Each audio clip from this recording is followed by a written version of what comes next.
तो आदाब, नमस्कार, गुड इवनिंग, सत श्री अकाल। एक बार फिर आप तमाम लोगों का स्वागत है क्राइम तक की कहानी के इस एपिसोड में। एक लंबे वक्त के बाद, क्योंकि पिछले 16 मई से अगर हम बात करें, कहानियां तो आपने लगातार सुनी लेकिन वो सारी रिकॉर्डेड थी। और मैंने आपको बताया था जाने से पहले भी कि अगले 20-25 दिनों तक कहानियां रिकॉर्डेड ही होंगी, क्योंकि मैं छुट्टी पर था और इंडिया में भी नहीं था, यूएस गया हुआ था। लेकिन कहानी एब्सेंट ना हो इसलिए मैंने वो सारी रिकॉर्ड की थी। शायद बहुत सारे हमारे क्राइम तक फैमिली मेंबर को इसकी जानकारी नहीं थी। उनके लगातार मेल पड़ रहा था कि देश में बड़ी बड़ी खबरें हो रही हैं, यहाँ चुनाव भी, रिजल्ट भी आ गया, नई सरकार ने शपथ ले ली, आप इन सब की जानकारी नहीं दे रहे हैं, कुछ और क्राइम हुए उसकी जानकारी नहीं दे रहे हैं। तो जैसा कि आपको पता है कि मैं था नहीं, सारी कहानी रिकॉर्डेड थी। तो करीब 25 दिन की छुट्टी पहली बार अपने पूरे करियर में, लाइफ में पहली बार ली थी मैंने, प्रोफेशनल करियर में। अच्छा लगा, मजा आया, और खासतौर पर इसलिए भी कि इस दौरान मुझे मैच देखने का मौका मिला, वर्ल्ड T20। और क्या मैच थे, चाहे आयरलैंड का मैच हो, चाहे इंडिया पाकिस्तान का मैच हो, या फिर यूएस पाकिस्तान का जो मैच हुआ वो भी जिस तरीके से यूएस ने हरा दिया। तो न्यूयॉर्क में मैच देखने का मौका मिला, एक नया एक्सपीरियंस भी हुआ, वहाँ के स्टेडियम, वहाँ के एक नए माहौल में। और बाकी अमेरिका, चाहे कैलिफोर्निया हो, लॉस एंजलिस हो, वेगस हो, बर्नार्डिनो हो, न्यूयॉर्क हो, न्यू जर्सी हो। तो आने वाले दिनों में इस अमेरिकी दौरे के बारे में मेरा जो अपनी सोच, अपना तजुर्बा है वो जरूर आपके साथ शेयर करूंगा। क्राइम तक फैमिली के मेंबर बड़ी तादाद में मुझे हर जगह मिले और बड़ा अच्छा लगा इतनी दूर जाने के बाद। वहाँ जब आप अपनी फैमिली के मेंबर मिलते हैं, बहुत सारे लोगों से मुलाकात की और बहुत सारे लोग जिनसे बात हुई, मेल हुआ, मैसेज पे भी बात हुई और नहीं मिल पाया, तो उनसे दिल से माफ़ी मांगता हूँ, इसलिए कि वक्त बड़ा कम था और ट्रैवल बहुत ज़्यादा कर रहा था। तो फिर कभी मुलाकात होगी। तो अमेरिकी दौरे के बारे में और वहाँ क्राइम तक फैमिली मेंबर के बारे में डिटेल में आपको, चूंकि लौट आया हूँ तो बारी बारी से बताऊंगा। वहाँ की चीज़ें, वहाँ जो कुछ मैंने देखा, सोचा, समझा, वो आपसे शेयर करूंगा। लेकिन आज की कहानी भी इसी अमेरिकी दौरे से जुड़ी हुई कहानी है, इसलिए कि मुझे भी शायद पता तो था लेकिन इतनी गहराई में तब गया नहीं था। क्या हुआ कि जब मैं लॉस एंजलिस पहुंचा तो वहां दो हमारे बड़े खास लोग, एक संजीव भाई और एक उनकी वाइफ, हमारी बहन सीमा जी। तो संजीव जी और सीमा जी, इन्हीं के साथ था मैं। और फिर इन्होंने लास वेगस का प्रोग्राम बना रखा था। तो ये हुआ कि वेगस जाना है, इन्होंने 4 दिन की बुकिंग भी करा रखी थी।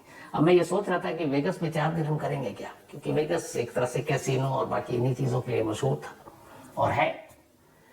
लेकिन वहाँ क्या करेंगे, क्योंकि वेगस का मौसम भी थोड़ा अजीब था, मतलब वहाँ गर्मी ज़्यादा है, आसपास रेगिस्तानी इलाका है। एक ज़माने में वेगस को कभी कहा जाता था डाकुओं का अड्डा, लेकिन अब वो टूरिज्म और ख़ासतौर पर होटल इंडस्ट्री और कैसीनो इसी के लिए फेमस है। वीडियो गेम हो या फिर कैसीनो के जरिए सब कुछ चलता है। तो शुरू में बड़ा अजीब लगा था मुझे, 4 दिन क्या करेंगे, जब संजीव भाई ने कहा। लेकिन इसके बाद 4 दिन वहाँ रुका और 4 दिन के बाद मुझे लगा कि वाकई 4 दिन भी कम थे। क्यों कम थे वो भी आपको बताऊंगा, लगा ऐसा। लेकिन जब वेगस पहुंचा तो एक होटल में ठहरा। उस होटल का नाम, जो वेगस के अंदर होटल था, दुनिया में शायद और पता नहीं कहीं होता है कि नहीं होता है, कि लोग घूमने जाते हैं किसी शहर में, वेगस में लोग होटल में घूमते हैं। एक होटल दूसरे होटल के बिल्कुल आसपास कनेक्टेड है, होटल में आने जाने के लिए ट्रैम चलता है, आप उससे भी जा सकते हैं।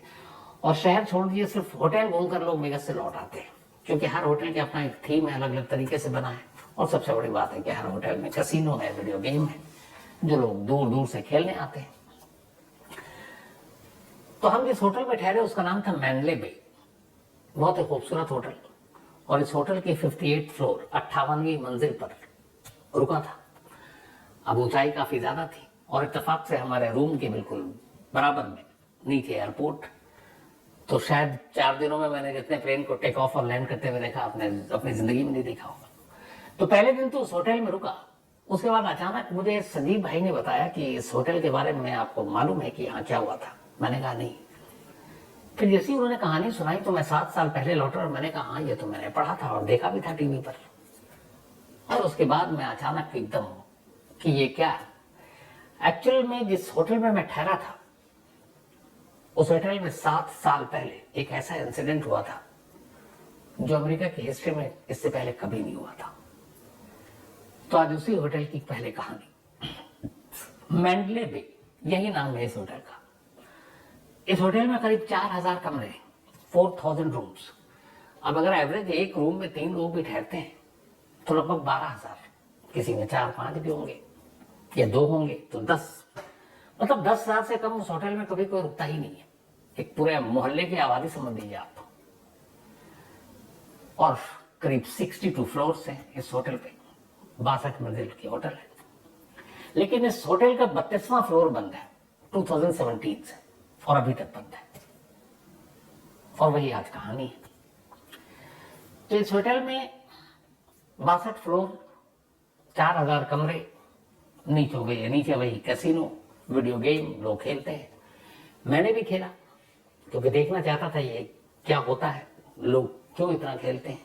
और उस पर एक मैंने पढ़ा, कहीं लिखा हुआ था कि यहाँ 17% लोग वो होते हैं जो जुआ खेलने के लिए आते हैं या वीडियो गेम खेलने के लिए आते हैं, और अराउंड 70% लोग यहाँ आने के बाद ये खेलने के आदी हो जाते हैं, लत लग जाती है। तो खैर, इस होटल का अपना एक्सपीरियंस बाद में, पहले कहानी। 2017 की बात है, 25 सितंबर 2017, 25 सितंबर 2016।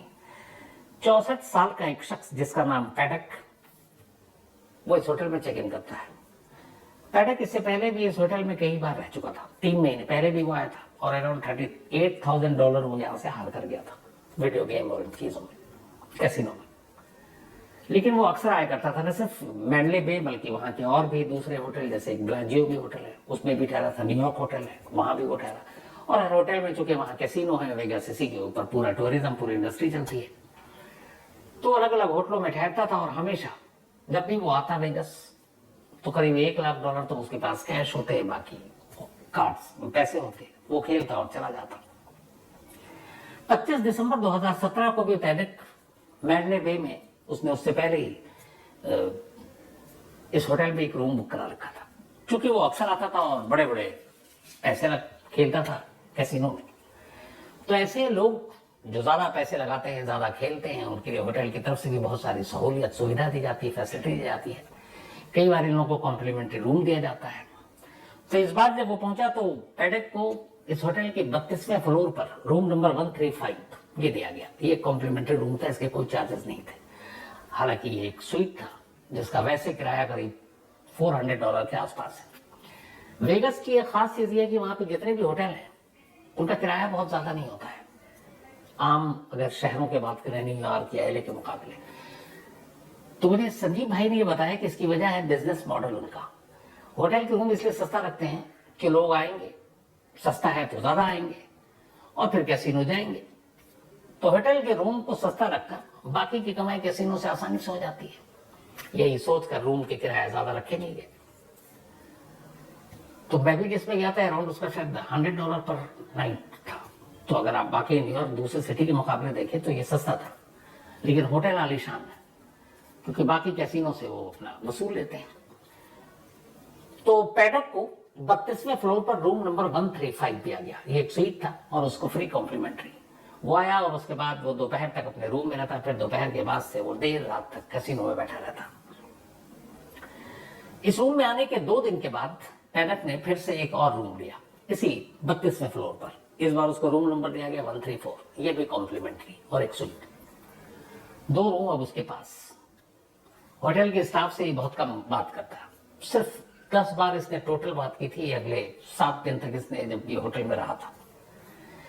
कुछ स्टाफ से इसने दोस्ती कर ली, और जो सर्विस लिफ्ट है उस सर्विस लिफ्ट से अब आने के बाद 25 सितंबर को इसने चेक इन किया था। 27 सितंबर को इसने दूसरा रूम लिया 135। अब इसके पास 32वें फ्लोर पर 134 और 135 नंबर कमरा था। 26 सितंबर से अब इसने सर्विस लिफ्ट से कुछ इसके बैग होटल में आने लगे और इसके रूम में। 25 ये जब होटल में आया तो सबसे पहले इसके एक साथ एक ही दिन सर्विस लिफ्ट से 7 बैग आए। अब चूंकि जो रूम में लोग ठहरते हैं गेस्ट, उनके सामान होते हैं बैग में, कपड़े वपड़े, तो कोई चेक तो करता नहीं है। तो 7 बैग पहले आए, उसके बाद फिर इसने 2 बैग अगले दिन मंगाया, फिर 6 बैग एक दिन और मंगाया, और इसके बाद 2 बैग फिर एक दिन मंगाया। कुल मिलाकर इसके पास करीब 17 बैग थे, 17 या 18 बैग 2 रूम में। अभी उस रूम में रहता दोपहर के बाद जाता नीचे कैसीनो में, गेम खेलता और फिर ऊपर आ जाता। इसी दौरान में उस वक्त वेगस में हर वक्त कुछ ना कुछ वहां चलता रहता है। एक म्यूजिक कंसर्ट था वहां पर, और उसमें बड़े लोग आते थे, और उसका क्लोजिंग सेरेमनी था, और उस क्लोजिंग सेरेमनी में करीब 22,000 लोग पहुंचे हुए थे। अब ये बात है 1 अक्टूबर 2017, 1 अक्टूबर 2017। म्यूजिक कंसर्ट चालू था, 22,000 लोग मौजूद थे। अचानक जहां पर 22,000 लोग थे, इसी मैडले बे होटल के 32वें फ्लोर से अचानक गोलियां चलने की आवाज सुनाई देती है।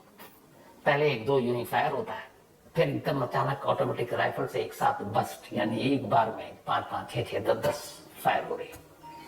इस दौरान में वहां के जो सिक्योरिटी स्टाफ थे, उन्होंने देखा, उन्हें लगा कि लोग गिर रहे हैं, गोलियां चलने की आवाज आ रही है। पैनिक इतना कि फिर सारे होटल के दरवाजे बंद कर दिए गए।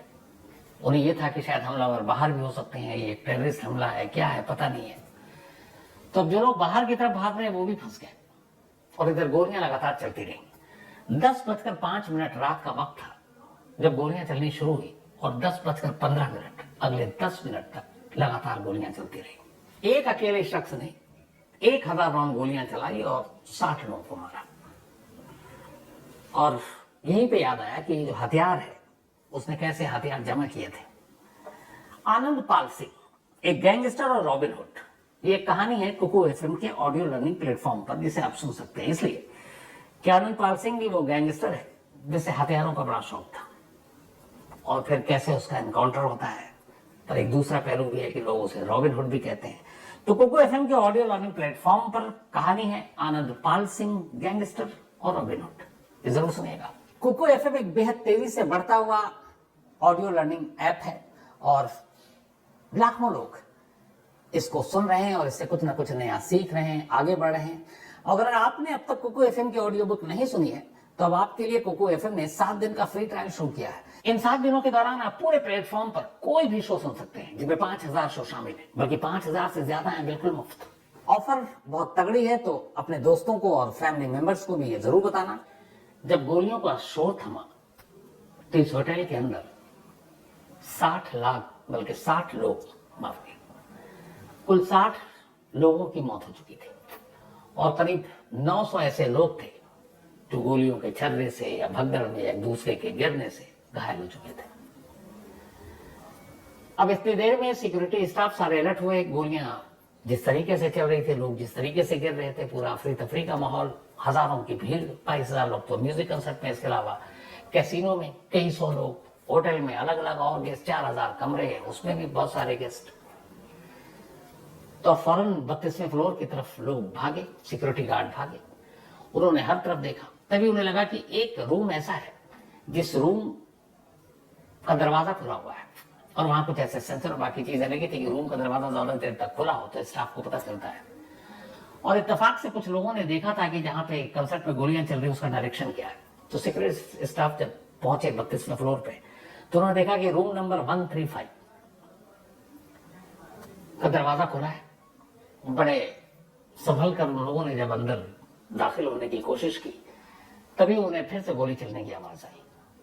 इसकी कुछ देर के बाद security staff room number 135 32nd floor पे दाखिल होता है, तो वहां एक शख्स खून से लथपथ लहूलुहान पड़ा हुआ था।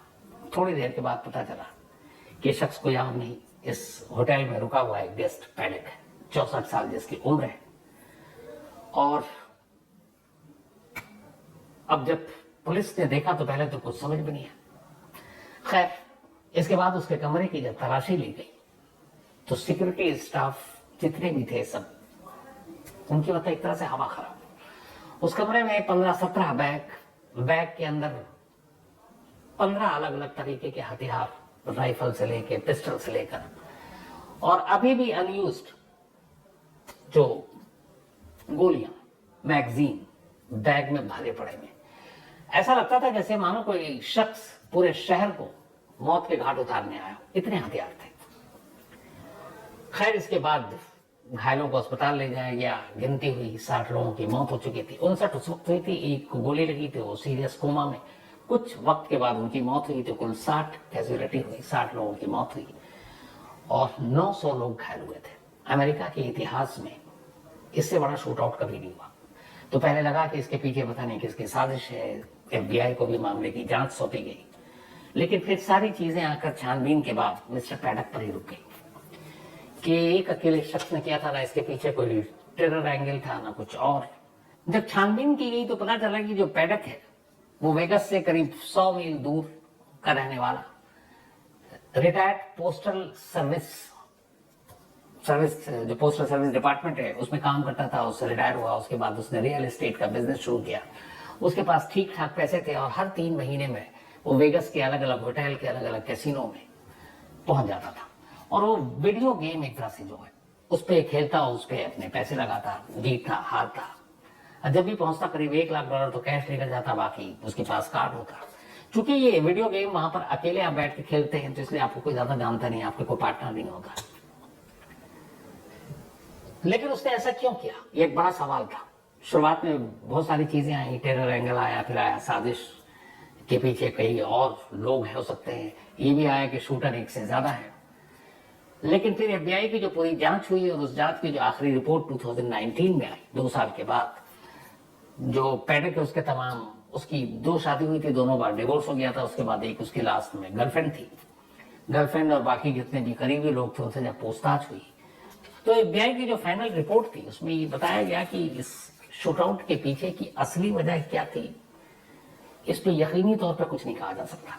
लेकिन जितनी इंट्रोगेशन हुई, लोगों से पूछताछ हुई, उसमें एक चीज सामने आई, वो ये कि पैडक को कैसीनो में जाने और इस तरह के वीडियो गेम इसको खेलने की लत थी। हालांकि माली हालत उसकी खराब नहीं थी, रियल एस्टेट का बिजनेस था, वो मकान फ्लैट खरीदता बेचता, उससे ठीक ठाक पैसे होते। यहां तक कि इस इंसिडेंट से पहले उसने अपने घर पे भी पैसे भेजे थे। तो फिर ऐसा क्यों? तो उसने अपने करीबी और गर्लफ्रेंड से एक बात कही थी। वो अक्सर वेगस जाया करता था, उसे इसीलिए जाता था क्योंकि वहां कैसीनो है। तो वेगस में जो लोग ज्यादा पैसे खेलते हैं वीडियो गेम पे और इन चीजों पर, उनको बहुत सारी सहूलियत दी जाती है।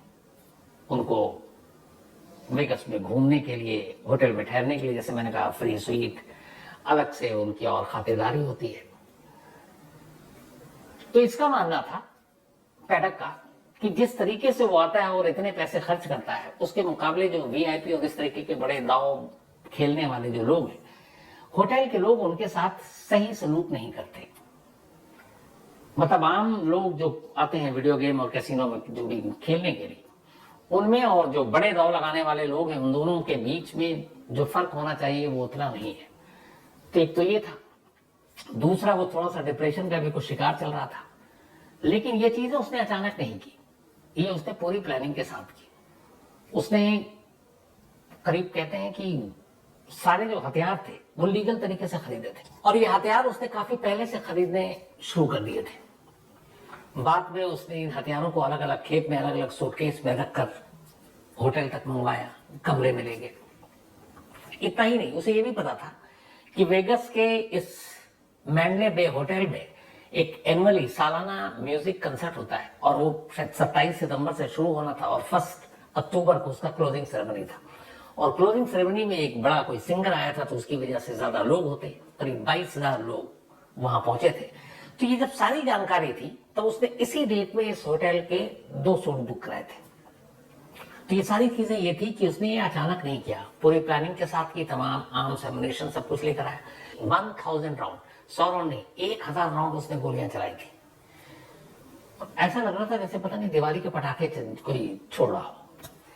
तो ये सारी चीजें प्लानिंग के तहत उसने की और थोड़ा सा उसका कुछ डिप्रेशन और बाकी चीजें थी। लेकिन वो नाराज था इस जो कैसीनो में आकर खेलने वाले लोगों के बीच में जो एक फर्क होना चाहिए, एक बड़े दाव एक छोटी रकम लगाने वालों में, उसको लेकर था कि उस हिसाब से होटल उन लोगों को तवज्जो नहीं देती। और फिर उसने सब कुछ किया। लेकिन FBI की रिपोर्ट में यह भी है कि इन सारी चीजों को करने के बाद उसने होटल के रूम में खुद को भी एक गोली मारी। हालांकि कोई सुसाइड नोट नहीं छोड़ा, जिसकी वजह से बहुत सारे ये थे कि सच ये है कि नहीं, आज भी उस पर पर्दा है।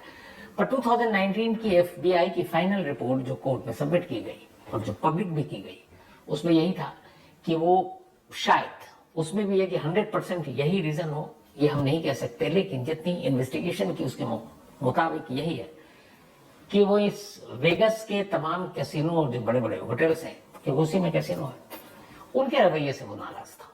लेकिन आप सोचिए कि एक शख्स इस नाराजगी के चक्कर में 60 लोगों को मार देता है और करीब 900 घायल होते हैं।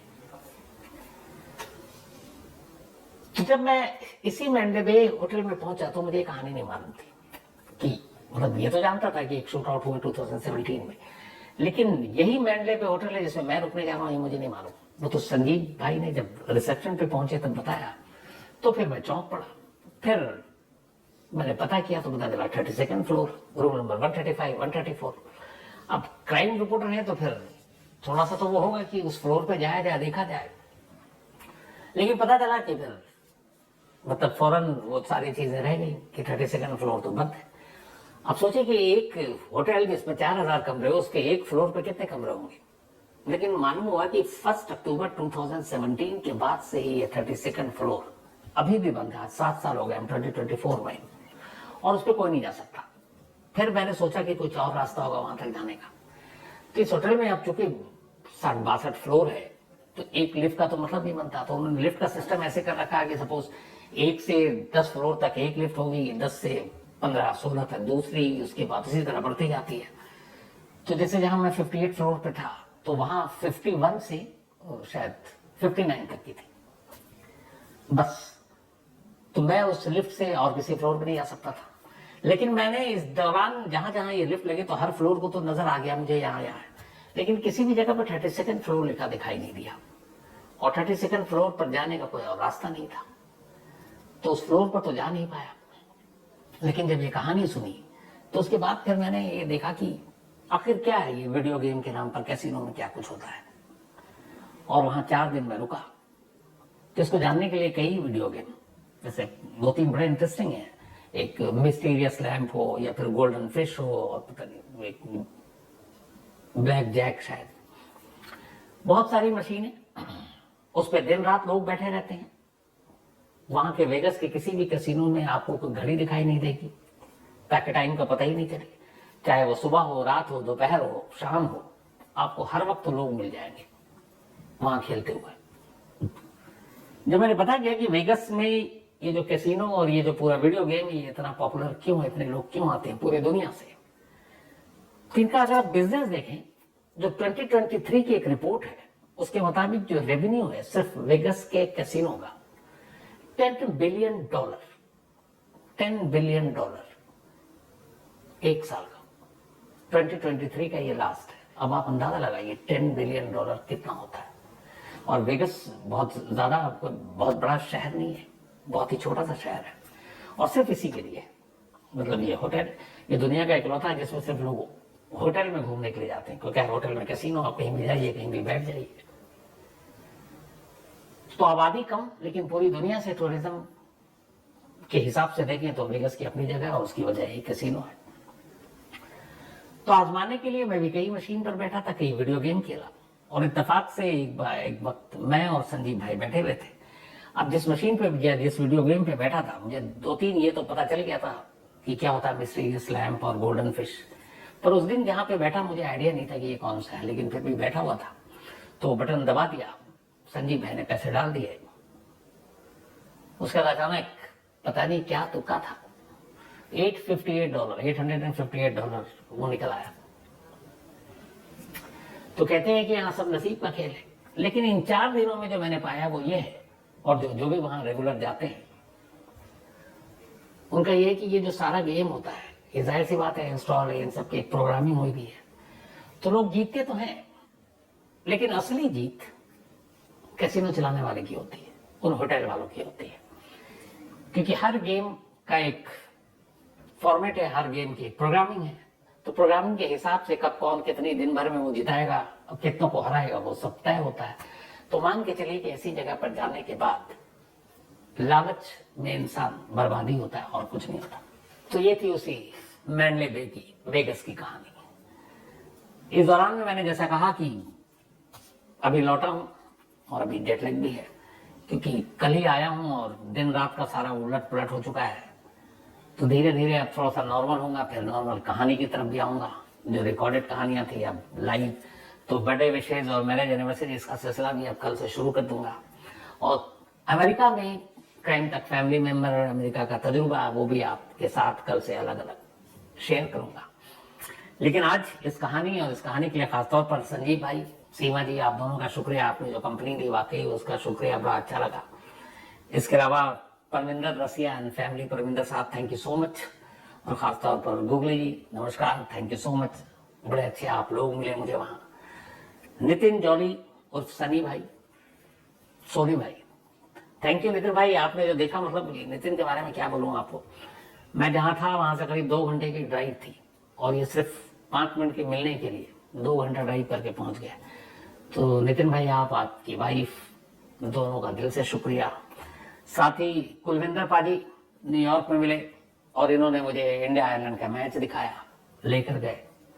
Thank you so much. आप और आपका पूरा परिवार वाकई बहुत ही अच्छे लोग हैं आप, दिल से शुक्रिया कुलविंदर पाजी। इसके अलावा Nanda family ji, thank you so much. तो इन सब के बारे में भी जिक्र करूंगा और बहुत सारे लोगों से जो नहीं मिल पाया उनके बारे में भी जिक्र करूंगा और आपको अपने अमेरिकी यात्रा के बारे में बताऊंगा, कुछ दिलचस्प चीजें भी आने वाले दिनों में। तो आज कहानी में इतना ही, क्योंकि 25 दिन के बाद, शायद 25 ही दिन हुए, लौटा हूं और आज दोबारा से कहानी शुरू। तो लास्ट में आपको वापस एक बार फिर से याद दिला दूं कि डिस्क्रिप्शन में जो लिंक है वहां कुकू एफएम डाउनलोड करके कुकू एफएम ने 7 दिन का फ्री ट्रायल शुरू किया है। इन 7 दिनों के दौरान आप पूरे प्लेटफॉर्म पर कोई भी शो सुन सकते हैं, जिसमें 5000 शो शामिल है, बल्कि 5000 से ज्यादा है, बिल्कुल मुफ्त। तो आज कहानी में इतना ही। कल से अब आपसे मुलाकात होगी रोजाना, मतलब संडे छोड़कर। तो तब तक अपना और अपनों का ख्याल रखिएगा। Thank you very much. तो दोस्तों, आपको कहानी कैसी लगी कमेंट सेक्शन में ज़रूर बताएं।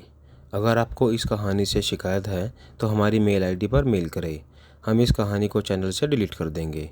और अगर आपको कहानी अच्छी लगी हो तो लाइक एंड सब्सक्राइब करना ना भूलें। इससे आपका तो कुछ नहीं जाएगा, पर हमारा मोटिवेशन ज़रूर बढ़ेगा। धन्यवाद।